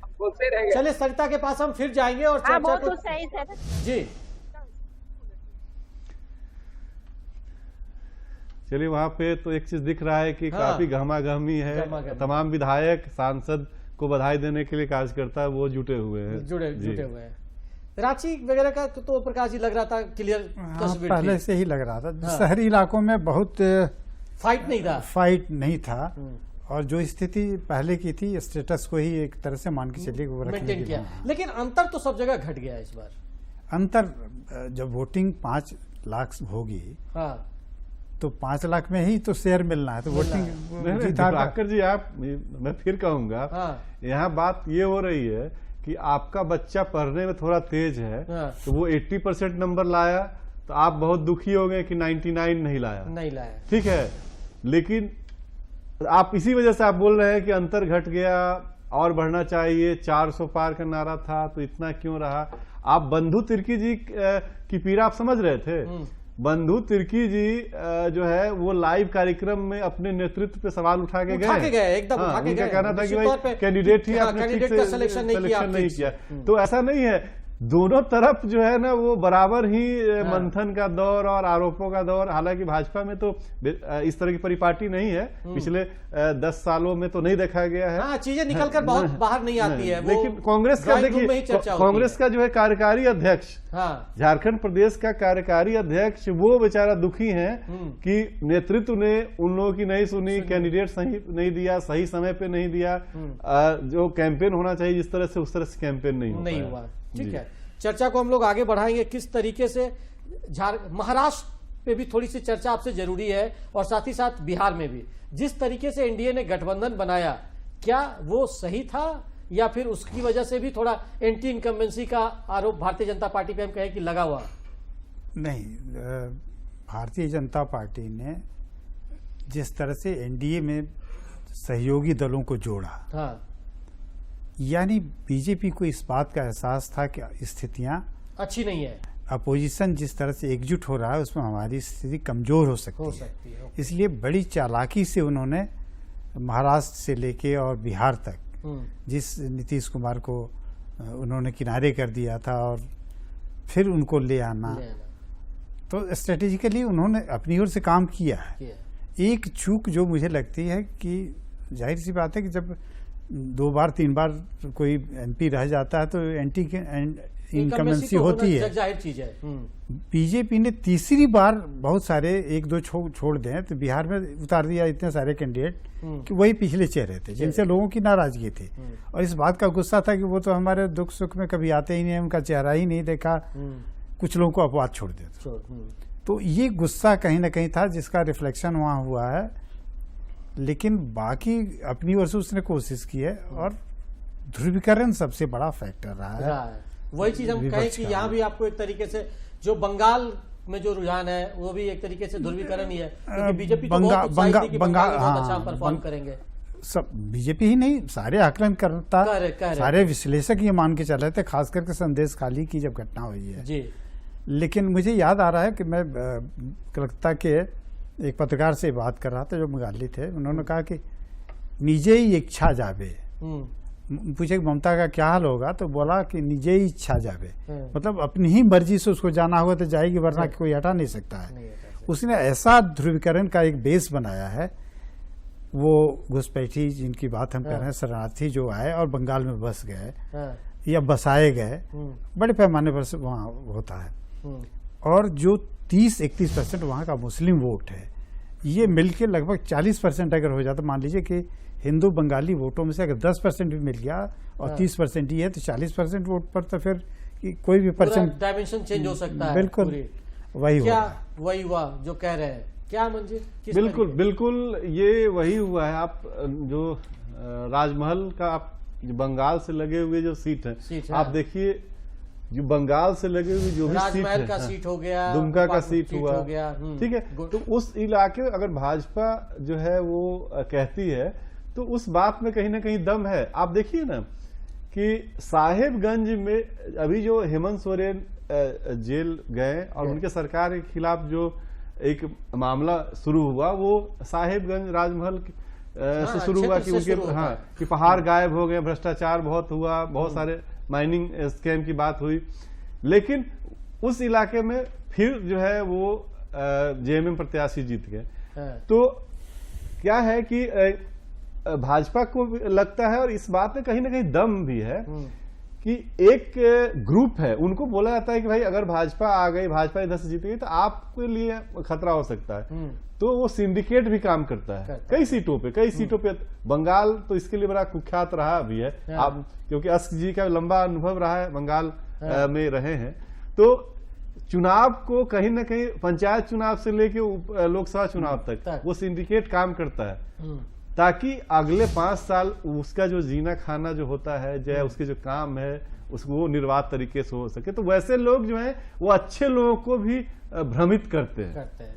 ठीक है, तो अच्छे लोगों को भी भ्रमित करते हैं। नहीं, इस बार भ्रम फैलाने का दौर भी चला है, लंबा चला है। मैंने विपक्ष ने अगर उसकी जो भी कामयाबी दिख रही है उसमें उसका भ्रम फैलाना भी एक रोल है। जैसे 2-3 भ्रम उन्होंने फैलाया, प्रचारित की, जिसका कोई आधार नहीं है। नहीं था जी। अब एग्जाम्पल के लिए आप देखिए कि हम बार बार बोल रहे हैं कि 4 बार बीजेपी की चौथी बार ये सरकार बनने जा रही है।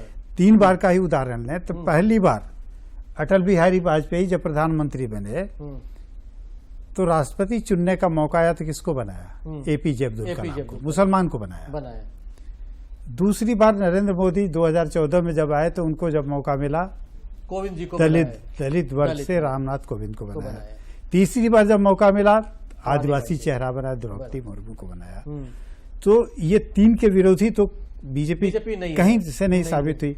अब रह गई बात आरक्षण और संविधान की, तो ये सब लोग जानते हैं कि संविधान में संशोधन हो सकता है, संविधान को कबाड़खाने में फेंक के कोई काम नहीं हो सकता है।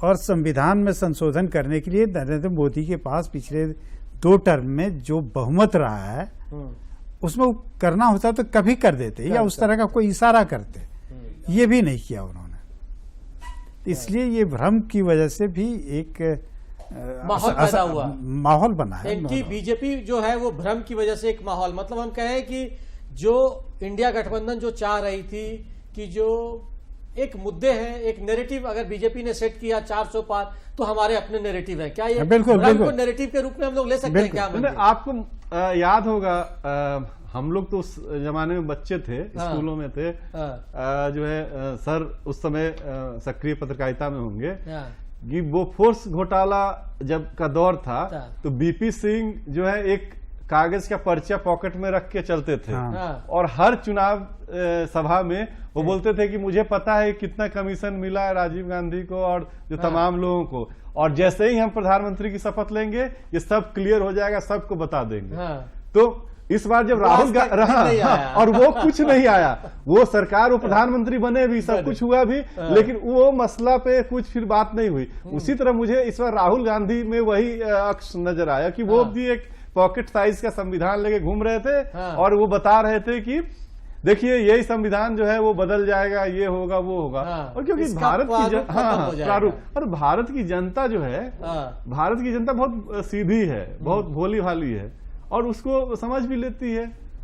ठीक है, उसमें से बहुत लोग भ्रमित भी हुए। तो ये चुनाव मुझे तो अभी तक का रुझान और परिणाम नजर आ रहे हैं, ये चुनाव बहुत भ्रम में डालने की कोशिश हुई। और दूसरा कि ध्रुवीकरण वाला हुआ। ये 2 ही फैक्टर, नहीं तो ऐसा विकास के मोर्चे पे अगर कहा जाए तो अब ठीक थी सरकार और मजबूत सरकार थी। और क्योंकि क्या हमारा देश, हमारे यहाँ एक संकट है कि ज्यादा मजबूत आदमी से हर आदमी को जो है ना परेशानी होने लगती है। एक चीज और प्रकाश जी, लगातार कहा जाता है कि बीजेपी नैरेटिव सेट करती है, एजेंडा सेट करती है और उसके आधार पर वो चुनाव लड़ती है, जैसा कि 2014-2019 में यह अपोजिशन का हमेशा से आरोप रहा है।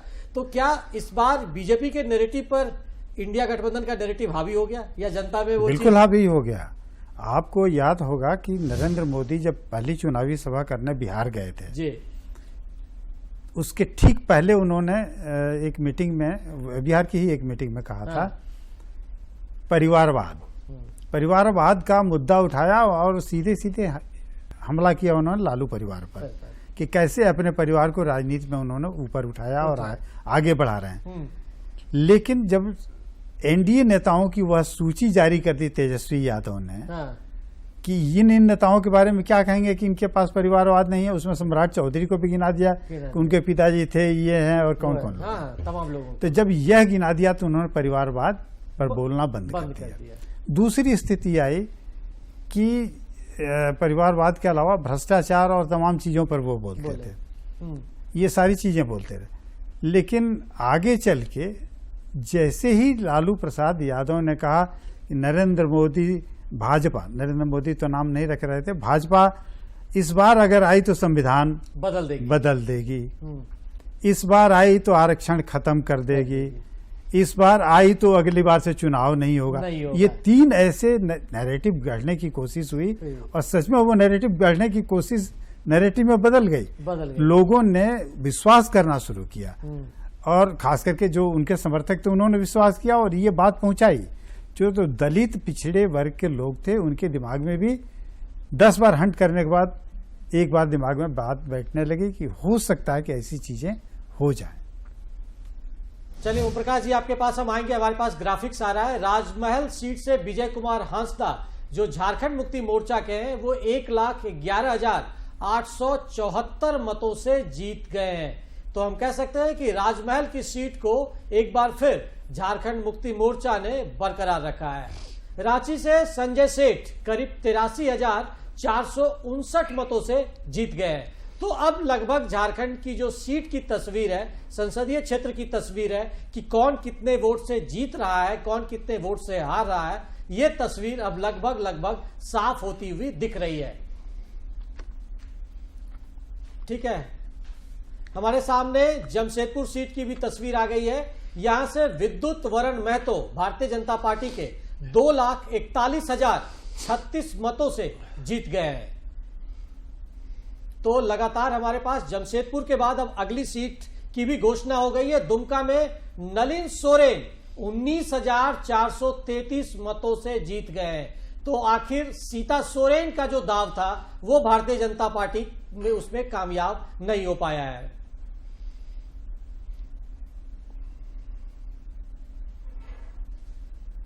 देखिए हमारे पास सिवुम सीट के भी परिणाम आ गए हैं। यहां से जोबा मांझी झारखंड मुक्ति मोर्चा की 1,46,529 मतों से जीत गई है। तो अब लगभग झारखंड के जो परिणाम है वो आने शुरू हो गए हैं और लग रहा है कि ये जो सारी तस्वीर है आधे एक घंटे में पूरी तरीके से साफ हो जाएगी। क्या अमन जी आप कुछ कहना चाह रहे हैं? देखिए जो नैरेटिव की बात हो रही थी, कैसे चुनाव में जो बड़े नेता होते हैं, जो चालाक नेता होते हैं, वो सेट करते हैं और क्या होता है कि जनता कभी कभी भ्रमित हो जाती है। दरअसल आरक्षण का जो मसला था वो 2020 का जो चुनाव था, 2015 का जो विधानसभा चुनाव उसमें भी वो आजमाया हुआ नैरेटिव था कि उसमें भी ये हुआ। लालू यादव ने एक कोई बयान आया था, मैं बता रहा हूँ थोड़ा मुझे याद है वो प्रसंग। मोहन भागवत आए बिहार, खूंटी का भी अनाउंसमेंट आ गया, उसके पास हम ओमकार प्रकाश जी के पास चलेंगे। कालीचरण मुंडा कांग्रेस के 1,36,920 मतों से जीत गए हैं। तो यहां पर भी एक बड़ा अंतर देखने को मिल रहा है। पिछले बार ये सीट 1400 के आसपास था, इस बार आंकड़ा लाख को पार कर गया। जी ओम प्रकाश जी क्या आप बता रहे थे मोहन भागवत। लोहरदगा का भी परिणाम हमारे सामने आ गया। लोहरदगा चलते, लोहरदगा से सुखदेव भगत कांग्रेस के 81,609 मतों से जीत गए हैं।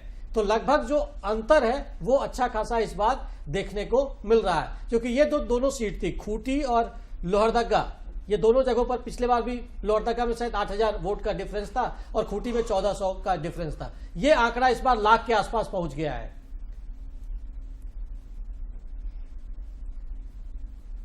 तो 6 सीट के परिणाम झारखंड में आ चुके हैं। पूरी तरीके से तस्वीर अब साफ होती हुई जा रही है। एक बार हम फिर से चतरा में ले लेते हैं। कालीचरण सिंह भारतीय जनता पार्टी के 1,25,901 वोटों से जीत गए हैं। तो अब लगभग तस्वीर यहां पर साफ होती हुई नजर आ रही है। हजारीबाग में मनीष जायसवाल भारतीय जनता पार्टी के 1,86,470 मतों से जीत गए हैं।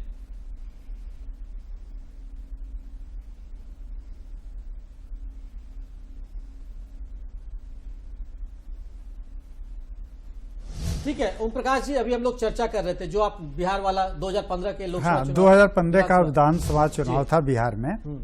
उसी दौरान आरएसएस के प्रमुख मोहन भागवत बिहार आए और बड़ी ही मैंने उनका मकसद कुछ ऐसा नहीं था, सामान्य भाव से उन्होंने कहा कि लंबा वक्त हो गया आज़ादी मिले जब से ये आरक्षण का प्रावधान है, तो उसमें बहुत सारे, जिस वजह से आरक्षण लागू किया गया था, उसमें बहुत सारी चीजें बदल चुकी हैं, लोग ऊपर उठ चुके हैं जी। तो एक बार इसकी समीक्षा होनी चाहिए। समीक्षा होनी चाहिए। उन्होंने हटाने की बात नहीं की, समीक्षा। इस समीक्षा शब्द को लेकर लालू प्रसाद उड़ गए और पूरे बिहार में घूम घूम के, उस समय एक्टिव थे वो, घूम घूम के उन्होंने ये प्रचारित किया कि भाजपा आई, भाजपा की मंशा समझ लिए तो आरक्षण खत्म कर दिया। कोडरमा की भी घोषणा हो गई है। कोडरमा लोकसभा सीट से भारतीय जनता पार्टी की अन्नपूर्णा देवी 2,08,447 मतों से जीत गई है। जी ओम प्रकाश जी, अपनी बात को आप कंटिन्यू करें। तो वो टेस्टेड उनका वो फॉर्मूला था कि आरक्षण के बहाने हम 2015 का चुनाव जीत गए। हालांकि उस समय नीतीश उनके साथ थे, ये भी एक फैक्टर था। और नीतीश की एक खूबी रही है कि वो जिधर रहते हैं उधर ही पलड़ा भारी रहता है, सत्ता उधर चला जाता है, उधर सत्ता जाती है, मतलब कुर्सी उनके हाथ में ही रहती है। आज देखिए, आज बराबर ही कर ली उन्होंने, जबकि लोग ये मान के चल रहे थे कि 2020 में जिस तरह से उनको 43 सीटें बिहार में आई, तो माना गया कि अब नीतीश का पतन शुरू हो चुका है, राजनीतिक पतन शुरू हो, प्रचारित भी इसी रूप में लोग कर रहे थे। लेकिन सच्चाई ये है कि नीतीश कुमार की ताकत इतनी बड़ी है, हालांकि जातीय ताकत उनकी नहीं है। जिस लौकुश समीकरण के नेता वो माने जाते हैं, उसकी कुल मिला के 7-8% वोट बैंक है, आबादी ही है, उसमें तो वो कुछ कमाल कर ही नहीं सकते हैं। उन्होंने सबसे बड़ी जो चालाकी की, महिलाओं को उन्होंने उस समय निशाना बनाया, मैंने लक्ष्य किया जिस समय महिलाओं पर किसी का ध्यान नहीं था। बाद में अलग अलग राज्य सरकारों ने ये देंगे, वो देंगे, ये करेंगे। हमारे पास गोड्डा का भी परिणाम आ गया है, तो अपने दर्शकों को हम बता दें। गोड्डा में भारतीय जनता पार्टी के निशिकांत दुबे 1,01,813 मतों से जीत गए हैं। जी ओम प्रकाश जी, कंटिन्यू कीजिए। तो उन्होंने अपना एक बेस बनाया बिहार में, और ऐसा बेस बनाया कि अब देखिए, सबसे पहले उन्होंने पंचायतों में आरक्षण की व्यवस्था लागू की, उसके बाद नौकरियों में आरक्षण की व्यवस्था लागू की, पुलिस में महिला आरक्षण कर दिया, शिक्षकों की बहाली हुई, उसमें भी उन्होंने 50% आरक्षण दे दिया महिलाओं को। तो महिलाओं को लक्ष्य किया। उसके बाद आगे बढ़िए तो नया जनरेशन जो उनका फॉलोअर्स हो सकता है, छोटे छोटी बच्चियों को, स्कूल गोइंग बच्चियों को स्कूल का वो पोशाक, स्कूल ड्रेस, साइकिल, ये तमाम मुद्दे रहे। धनबाद का भी परिणाम मेरे सामने आ गया है, तो धनबाद भी चल सकते हैं। ढुल्लू महतो 1,80,027 मतों से जीत गए हैं। तो झारखंड की तस्वीर एक तरीके से साफ हो गई। ये दोनों सीट पे हम लोग को चर्चा करनी चाहिए, क्योंकि निशिकांत दुबे जो है 1 लाख से ज्यादा मतों से जीत गए हैं। ये सीट जो है वो जेएमएम कांग्रेस ने भी बहुत प्रतिष्ठा का प्रश्न बना लिया था जी। इन लोगों ने अच्छी घेराबंदी की थी निशिकांत दुबे के लिए। उनके ही एक जो है पूर्व जो साथी, जिनको मधुपुर से टिकट दिलवाया था निशिकांत जी ने, उनको निर्दलीय खड़ा किया गया, ताकि जो पंडा समाज का वोट, ब्राह्मणों का जो वोट है, वो कट के बीजेपी से उनको मिले। एक दूसरे और व्यक्ति को खड़ा किया गया। प्रदीप यादव से पहले दीपिका पांडे को टिकट मिला, दीपिका पांडे का टिकट काट के फिर प्रदीप यादव को दिया गया, क्योंकि कहा गया कि प्रदीप यादव ज्यादा मजबूत है। तो बहुत, इसके अलावा बहुत सारी और होमवर्क जो है वो किया गया, लेकिन फिर भी निशिकांत दुबे जो है उन तमाम चीजों पे को हराते हुए आखिर जीत दर्ज किया। उसी तरह ढुल्लू महतो को लेके भी बहुत विवाद था, घेराबंदी की गई, बहुत घेराबंदी भी थी।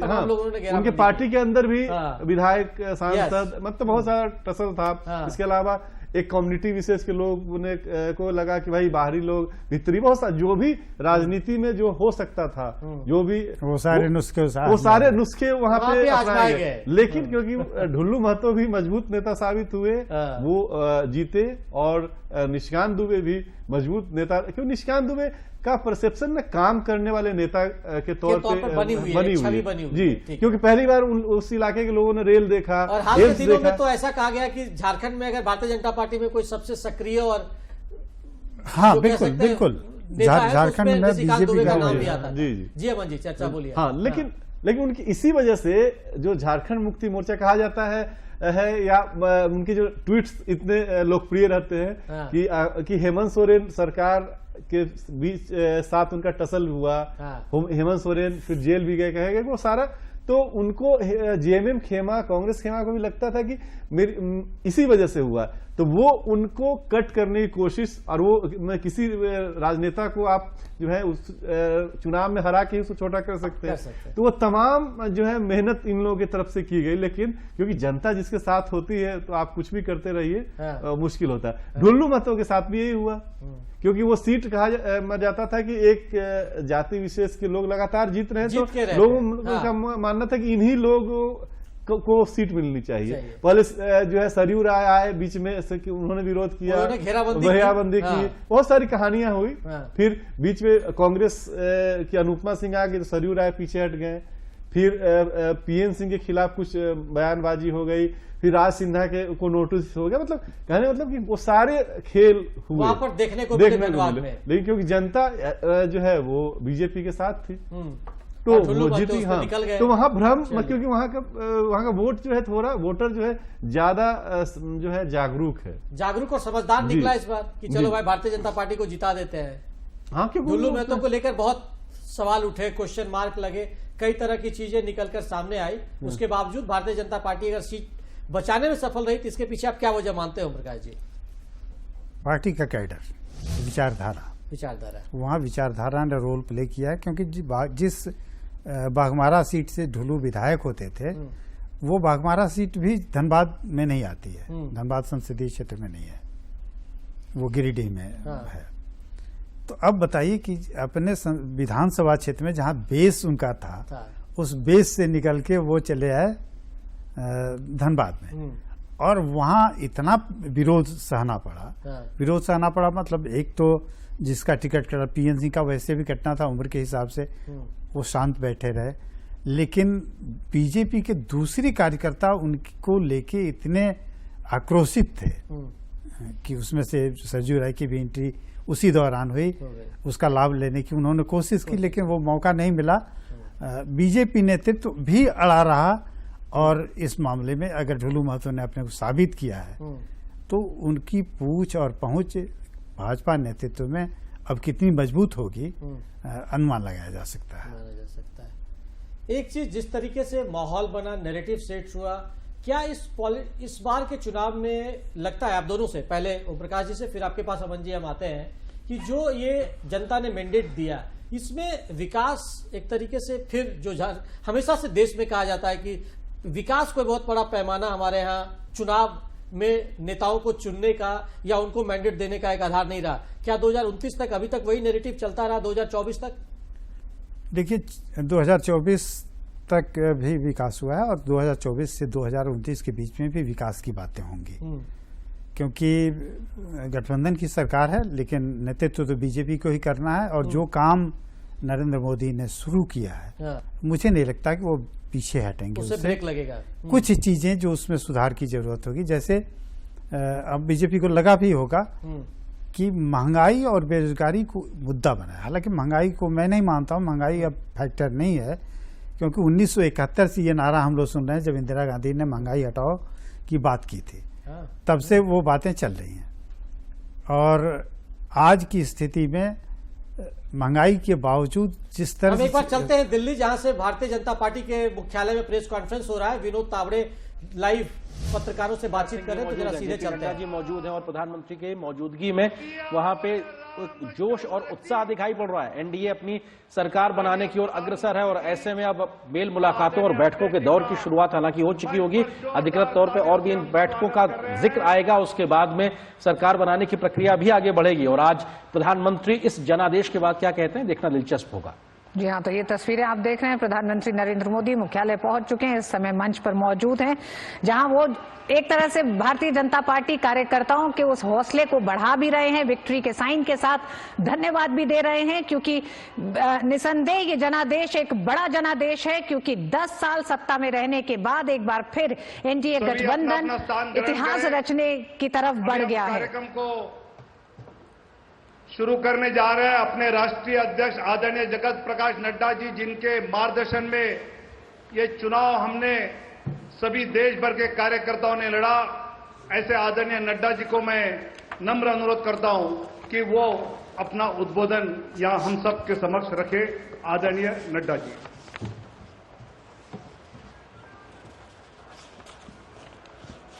बोलिए भारत माता की, भारत माता की, भारत माता की।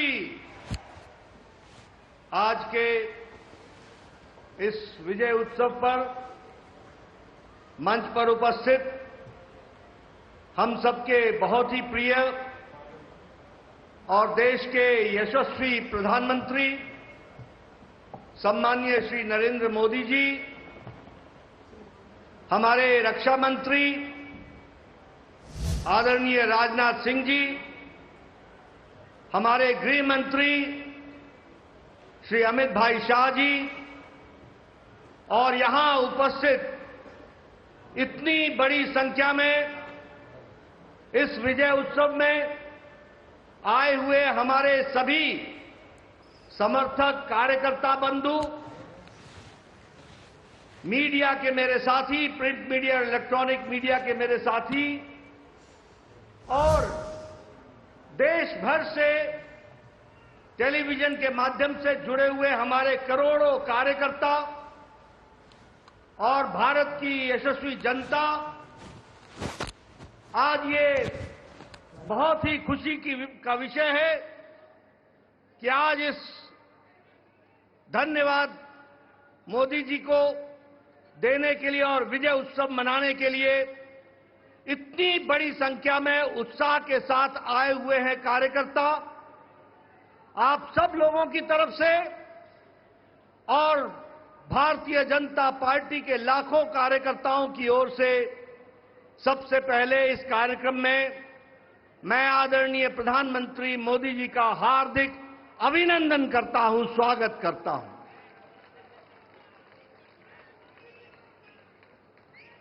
हमें सबको स्मरण है कि चाहे चुनाव की बेला हो, चाहे देश को नेतृत्व करने की बात हो और देश को समस्याओं से निकालने का, अब जिसे हम कहते हैं कि आपदा को अवसर में बदलने में आदरणीय प्रधानमंत्री मोदी जी ने हमेशा देश को, पार्टी को, देश की जनता को फ्रंट से लीड किया है। ऐसे हमारे यशस्वी प्रधानमंत्री जी का मैं अभिनंदन करता हूं, स्वागत करता हूं। मैं आज सभी एनडीए के साथी दल और भारतीय जनता पार्टी के कार्यकर्ता, जिन्होंने अथक प्रयास के साथ पिछले कई महीनों से अथक प्रयास किया और एनडीए को जो जीत दिलाई है,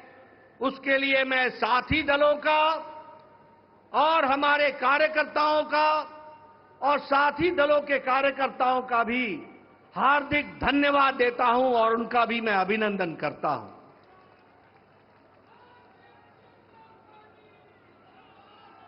मैं भारतीय जनता पार्टी की ओर से देश के करोड़ों हमारे देशवासियों को, जो प्रधानमंत्री मोदी जी के नेतृत्व में विश्वास करते हुए एक ऐतिहासिक पल, एक ऐतिहासिक घड़ी के चश्मदीद गवाह बनने का हम सबको सौभाग्य दिया, ऐसे हमारे मतदाता बंधु, जिन्होंने भारतीय जनता पार्टी और एनडीए को अपना आशीर्वाद दिया और प्रधानमंत्री मोदी जी के नेतृत्व को आगे बढ़ाने का काम किया, ऐसे करोड़ों करोड़ों देशवासियों को मैं पार्टी की ओर से बहुत बहुत धन्यवाद देता हूं। हम जानते हैं देश ने एक नई करवट राजनीति में ली और एक नया इतिहास रचा है 2014 के पश्चात। हम जानते हैं कि 2014 के बाद मोदी जी के नेतृत्व में एक मजबूत सरकार बनकर के आई, मजबूत सरकार, और हमने देखा कि इस मजबूत सरकार को 2019 में फिर से भारत की जनता का आशीर्वाद मिला और देश के चाहे कोई आपदा आई, चाहे समस्याएं आई, चाहे गरीबों के उत्थान के विषय थे, प्रधानमंत्री मोदी जी की नीतियों को फिर से 2024 में आशीर्वाद देते हुए इस ऐतिहासिक घड़ी को हम देख रहे हैं जब प्रधानमंत्री मोदी जी तीसरी बार लगातार प्रधानमंत्री बन रहे हैं। इस बात को भी हमने देखा, ये भी इसके अभी हम साक्षी हैं। मित्रों,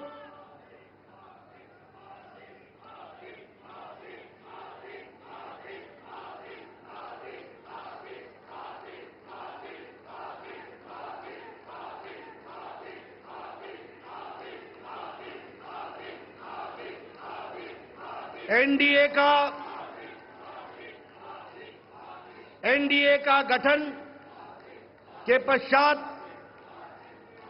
ये कोई भी गठबंधन पहली बार भारत के राजनीति में तीसरी बार लगातार प्रधानमंत्री मोदी जी के नेतृत्व में सरकार बनाने जा रही है। और हम सब लोग खुशनसीब हैं कि हम उस ऐतिहासिक घड़ी के पल के चश्मदीद गवाह भी होंगे और साथ ही साथ उस पल को हम सब लोगों को देखने का सौभाग्य मिल रहा है। मैं यहां ये भी बताना चाहता हूं कि जो लोग देश हित के लिए काम करते हैं उन्हें चुनौतियां भी आती हैं और उन चुनौतियों को बखूबी लड़ करके देश प्रथम, देश को आगे बढ़ाना है, देश को आगे ले जाना है, इस कार्य के लिए आगे बढ़ते हैं।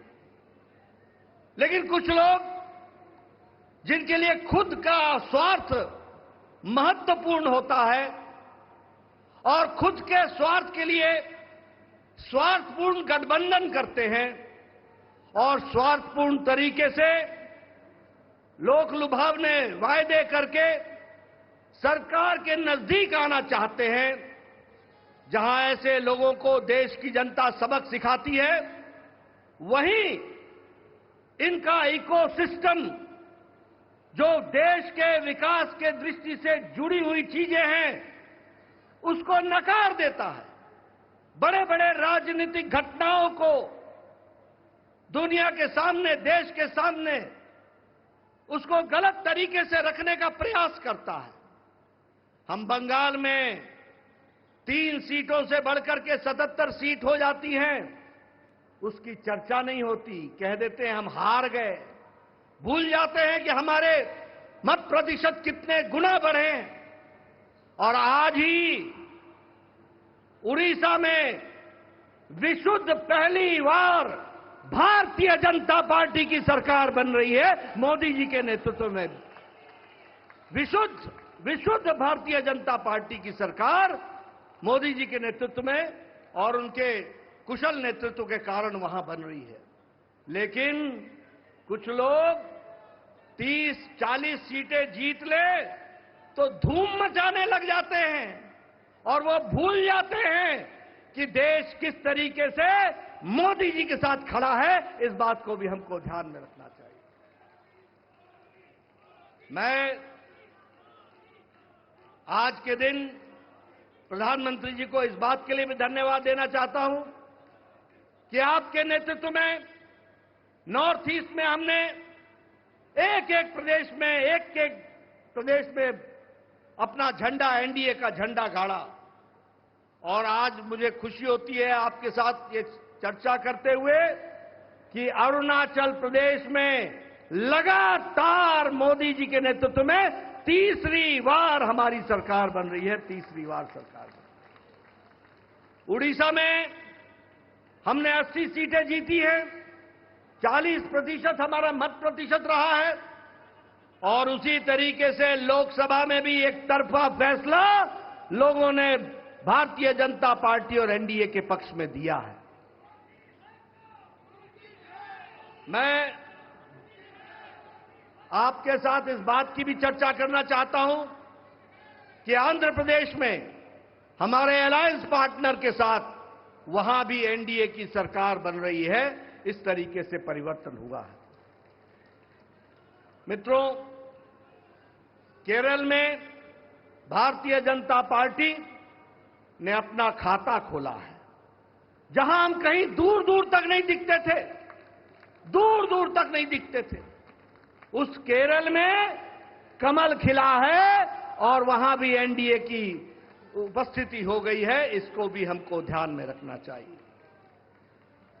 हमारे वोट शेयर बढ़े हैं, हमारे प्रदेशों में वोट का शेयर भी बढ़ा है। और इसके साथ साथ मैं एक बात और कहना चाहता हूं, 2014 में यह बहुत ही ऐतिहासिक घटना घटी थी कि एक गरीब मां का बेटा भारत का प्रधानमंत्री बने थे और वो भारत की गुर्बत और भारत के अंदर रहने वाले गरीब लोगों की दुख उसको उन्होंने आत्मसात किया था। वो जानते थे गरीबी क्या है, वो जानते थे कि गरीबों का नेतृत्व करने की क्या आवश्यकता